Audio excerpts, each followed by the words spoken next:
కొంతమంది ఉంటారులా కష్టపడి చదువుకొని పైకొచ్చినోళ్ళు, ఇంకొంతమంది ఉంటారు నకిలీ ఐడి కార్డులు పెట్టుకొని ఎక్కడ పోయినా కానీ నేను ఫలానా అధికారిని అని చెప్పుకుంటా మోసం చేయనికే చూస్తారు. అయితే గిట్ల దొంగ లెక్కలు చేసేటోళ్ళ భాగోతం ఏదో ఒక రోజు బయట పడుతుందిలా. ఇగో గిట్లా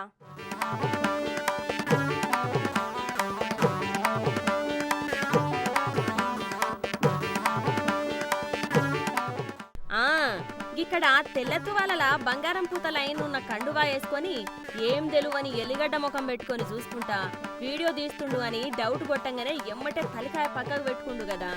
ఈ మోతేవారి గురించేనులా చెప్పుకునేది. ఎంతో కష్టపడి చదివి కష్టపడి పరీక్షలు రాసి సంపాదించే కొలువు ఐఏఎస్ కొలువు. గసొంటి కొలువును బుట్టిగానే నకిలీ ఐడిని తయారు చేసి నకిలీ ఐఏఎస్ ఆఫీసర్ అని చెప్పుకుంటా తిరుగుతుండటనులా ఈ నకిలీ ఐఏఎస్ అధికారి నరసింహారావు.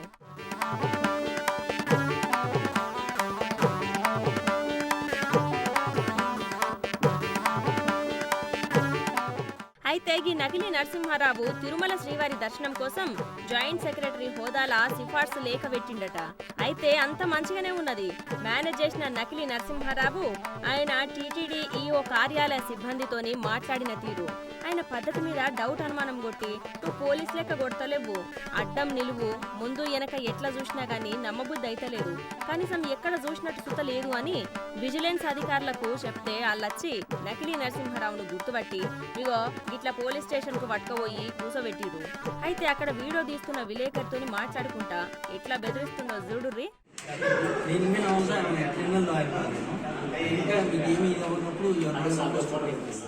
ఏంది ఏంది మళ్ళొకసారి చెప్పు సార్.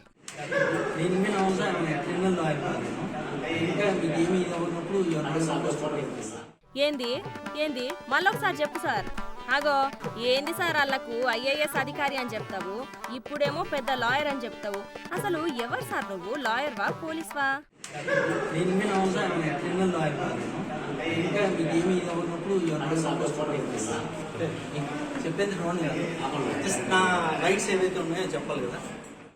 ఓహో నువ్వు లాయర్వి, నీకుండే రైట్స్ గురించి చెప్తున్నావా సార్?